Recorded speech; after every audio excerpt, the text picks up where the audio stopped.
Oke, baik. Assalamualaikum warahmatullahi wabarakatuh. Halo teman-teman semuanya, perkenalkan nama saya Dan Fatik Alia. Saya dari Asuransi Syariah semester 6 kelas B dengan NIM 2314344. Di sini saya akan menjelaskan sedikit seputar analisis perusahaan Rans Entertainment Indonesia Tbk. Berikut penjelasannya. Oke guys, jadi pertama-tama kita akan mengidentifikasi pengguna dana IPO untuk capital expenditure atau CapEx dan working capital atau modal kerja. Nah, analisis penggunaan dana hasil initial public offering atau IPO. Nah, pertama itu ada penawaran umum perdana saham, merupakan salah satu strategi perusahaan dalam memperoleh sumber perdanaan jangka panjang gitu melalui penerbitan saham kepada masyarakat sekitar. Nah, dana yang diperoleh dari IPO ini tidak hanya berfungsi sebagai tambahan modal perusahaan, tetapi juga menjadi sumber pembiayaan untuk mendukung ekspansi usaha, meningkatkan kapasitas operasional, memperkuat struktur permodalan, dan menciptakan nilai tambah bagi para pemegang saham. Nah, oleh karena itu, investor itu perlu memahami bagaimana perusahaan mengalokasikan dana hasil IPO karena keputusan tersebut akan mempengaruhi prospek pertumbuhan perusahaan pada masa yang akan datang. Nah, pada PT Rans Entertainment Indonesia Tbk atau Perseroan melakukan penawaran umum perdana saham dengan menawarkan 2.525 juta rupiah saham baru atau sekitar 20,02% dari modal ditempatkan dan disetor penuh setelah IPO. Dengan dana penawaran maksimum sebesar Rp 170 per saham. Nah, Perseroan berpotensi mempengaruhi dana sebesar sekitar 429.250 juta rupiah sebelum dikurangi biaya emisi EPEC. Nah, dana tersebut akan dialokasikan untuk beberapa kebutuhan strategis perusahaan sebagaimana dijelaskan dalam prospektus resmi. Nah, berdasarkan prospektus penggunaan dana IPO PT Rans Entertainment Indonesia atau Tbk dapat dirinci sebagai berikut. Nah, ini dia. Di sini kita lihat yang pertama itu ada pelunasan sebagian pinjaman kepada BNI sebesar 6,98%. Itu adalah pelunasan utang ya. Kedua, ada pembangunan proyek Cipung Land. Itu memakan sebesar 18,64%. Itu termasuk capital expenditure. Ketiga, ada penyelenggaraan konser dan pengembangan bisnis entertainment. Itu memakan 37,61%. Itu termasuk working capital atau operational expenditure. Yang keempat, itu ada pembentukan entitas Artificial Intelligence atau AI memakan sebesar 8,15%,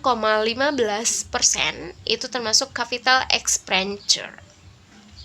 Yang kelima ada akuisisi PT Rans Komestika Indonesia. Itu sebesar 19,80%, itu termasuk capital expenditure. Yang terakhir nomor 6 itu ada setoran modal kepada entitas anak Rans untuk pengembangan usaha, itu sebesar 8,82%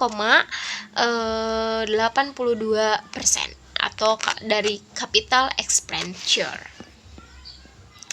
Nah, ini rincian-rincian dari alokasi penggunaan dana hasil IPO dari PT Rans Entertainment Indonesia.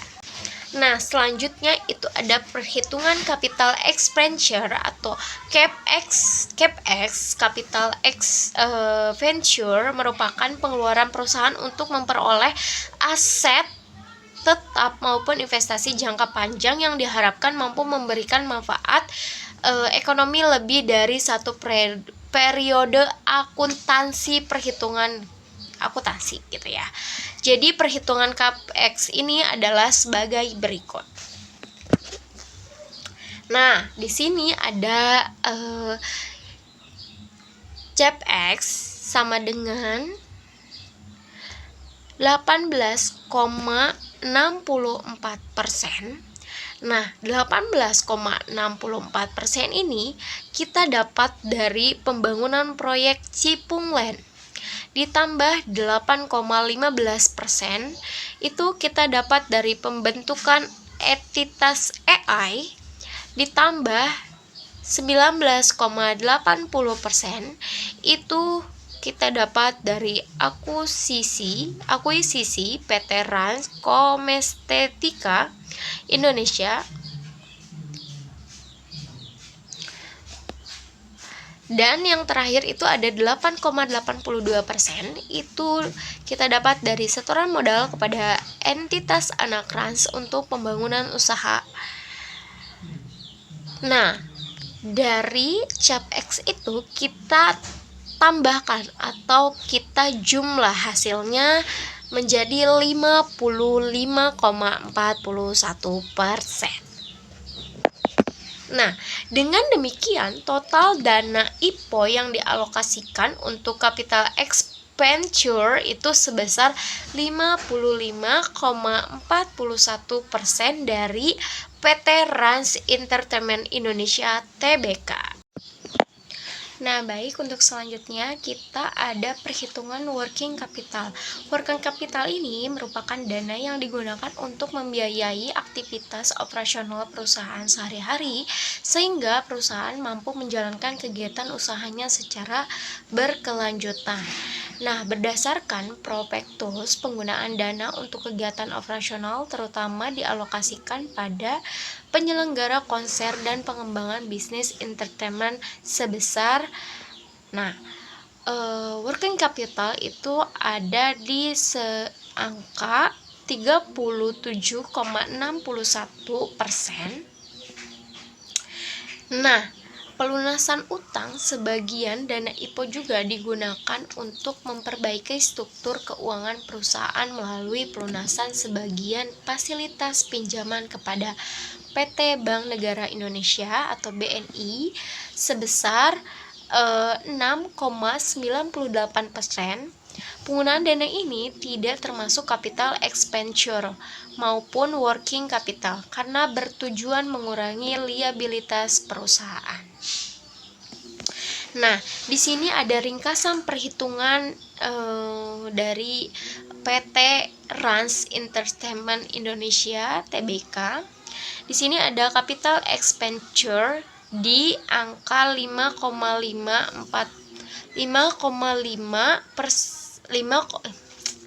Nah, di sini ada ringkasan perhitungan dari PT Rans Entertainment Indonesia Tbk.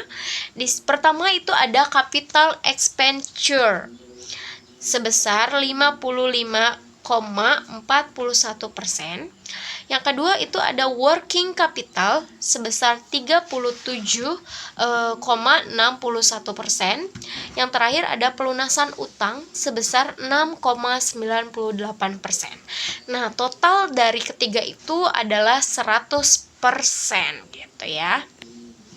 Selanjutnya itu analisis capital expenditure berdasarkan hasil perhitungan di atas. Dapat diketahui bahwa total dari capital expenditure itu sebesar 55,41%. Nah, dana IPO dialokasikan untuk investasi jangka panjang. Presentase tersebut menunjukkan bahwa lebih dari separuh dana hasil IPO digunakan untuk meningkatkan kapasitas usaha perusahaan usaha perusahaan gitu ya. Nah, investasi terbesar dilakukan melalui pembangunan kawasan Cipung Land yang merupakan proyek strategis perseroan. Pembangunan kawasan ini diharapkan mampu menjadi destinasi hiburan terpadu yang menghasilkan pendapatan berulang atau recurring income melalui berbagai aktivitas rekreasi, pertunjukan, dan event. Dari perspektif keuangan, investasi ini tergolong capital expenditure karena menghasilkan aset tetap yang memberikan manfaat ekonomi dalam jangka panjang. Selain itu, perseroan juga mengalokasikan dana untuk pembentukan entitas AI. Langkah ini menunjukkan bahwa perusahaan tidak hanya berfokus pada industri hiburan saja, konvensional saja, tetapi juga melalui memasuki bisnis berbasis teknologi digital. Investasi pada AI diperkirakan dapat meningkatkan efisiensi operasional, memperkuat sistem analisis data, mendukung strategis pemasaran digital, serta menghasilkan inovasi layanan yang mampu meningkatkan daya saing perusahaan gitu. Baik, selanjutnya itu penggunaan dana untuk mengakuisisi PT Rans Kosmetika Indonesia merupakan bentuk strategi diversifikasi usaha. Diversifikasi usaha ini memungkinkan perseroan memperoleh sumber pendapatan baru di luar sektor media dan hiburan sehingga resiko bisnis dapat ditekan.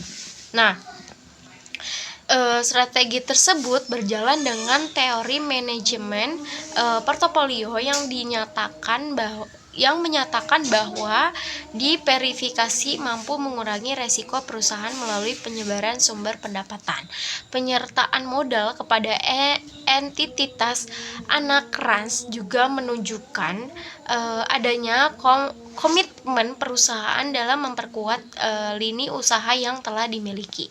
Nah, penambahan modal kepada entitas anak diharapkan dapat meningkatkan kapasitas operasional dan mempercepat implementasi berbagai proyek strategis yang sedang dijalankan. Nah, adapun analisis working capital. Nah, working capital yang kita tahu itu kan tadi sebesar 37,61%. Nah, itu dialokasikan untuk penyelenggaraan konser dan pengembangan bisnis entertainment. Penggunaan dana ini dikategorikan sebagai working capital karena berkaitan langsung dengan aktivitas operasional perusahaan. Sebagai perusahaan yang bergerak di bidang media, hiburan, dan industri kreatif, keberhasilan penyelenggara konser sangat dipengaruhi oleh kemampuan perusahaan dalam mengelola biaya produksi, pemasaran, promosi, kerjasama dengan artis, penyediaan fasilitas, hingga distribusi tiket. Oleh karena itu, kebutuhan modal kerja pada sektor ini relatif besar dibanding industri manufaktur.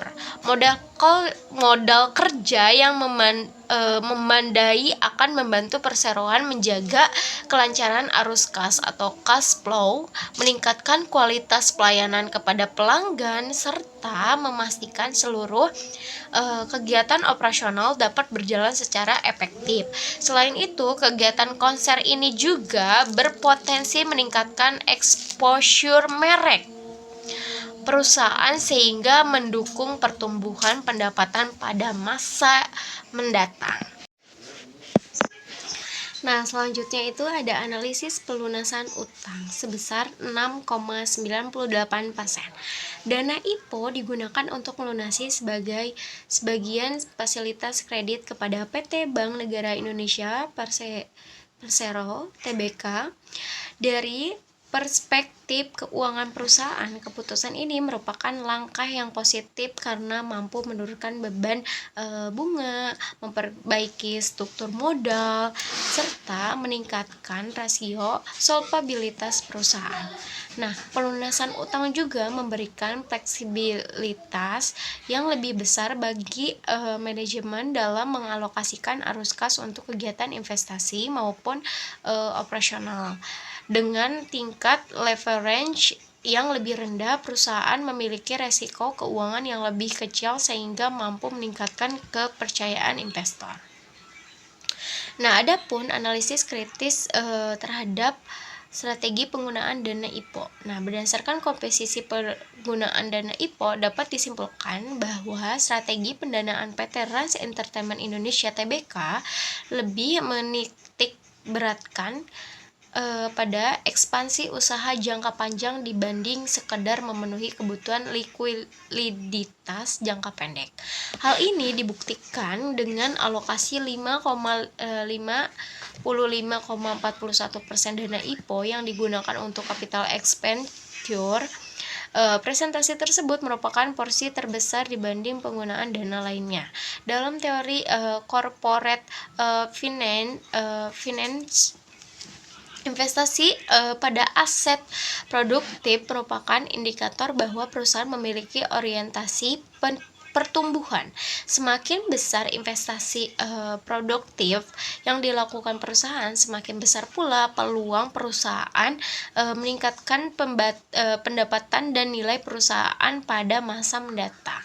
Nah, pengembangan Cipung Land, pembentukan entitas AI, akuisisi perusahaan kosmetik,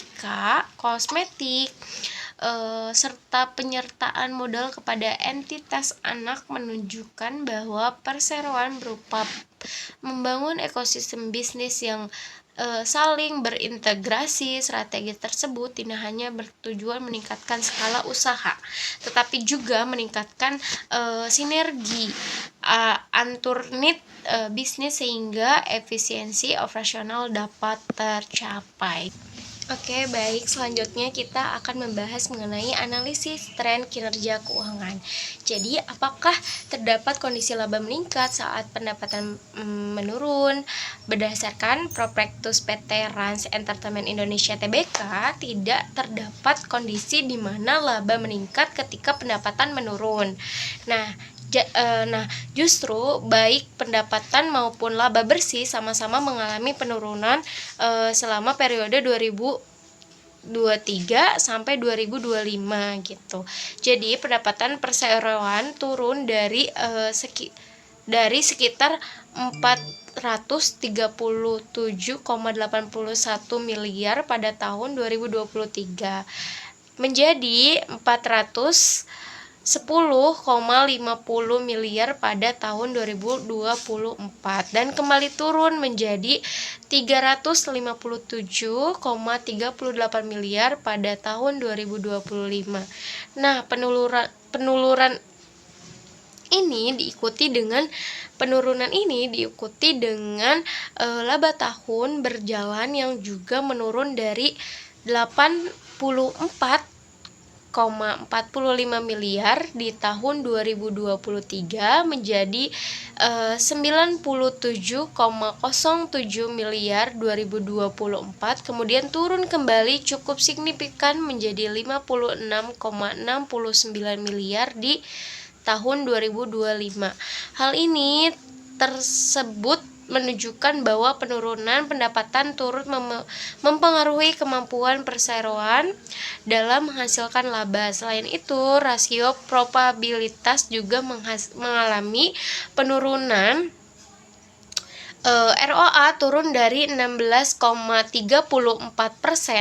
pada 2023 menjadi 12,30% pada 2025. Sedangkan ROE turun dari 26,53 menjadi 16,63% pada periode yang sama. Nah, kondisi ini menunjukkan bahwa efektivitas penggunaan aset dan modal dalam menghasilkan keuntungan mengalami penurunan.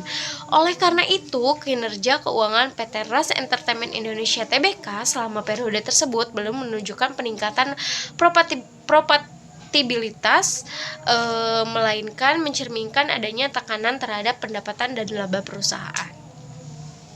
Selanjutnya ada analisis kebijakan dividen dan dividen payout ratio setelah IPO berdasarkan prospektus selama seluruh saham yang diterbitkan dalam IPO PT Rans Entertainment Indonesia Tbk memiliki hak yang sama atas pembagian dividen. Namun, perseroan tidak menerapkan dividen buyout ratio atau DPR tertentu yang wajib dibagikan setiap tahun. Pembagian dividen akan ditentukan melalui rapat umum pemegang saham atau RUPS dengan mempertimbangkan kondisi keuangan secara investasi serta rencana pengembangan usaha perseroan. Nah, perhitungan dan analisis efek dilusi saham pemegang saham lama sebelum IPO. Pemegang saham terbesar PT Rans Entertainment Indonesia Tbk adalah Rapi Farid Ahmad dengan kepemilikan 7.935 juta rupiah saham atau 78,68% setelah perseroan menerbitkan 2.525 juta rupiah saham baru.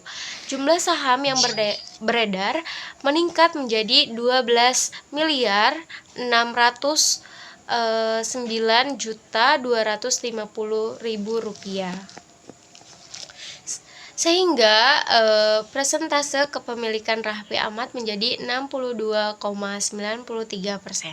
Jadi perhitungan dilusi saham adalah dilusi 78,68% dikurangi 62,93%.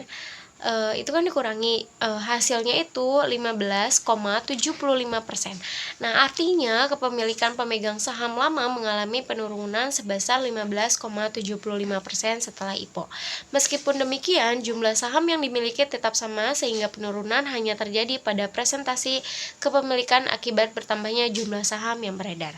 Dilusi ini merupakan konsekuensi normal dari IPO untuk memperoleh tambahan modal tanpa meningkatkan utang perusahaan.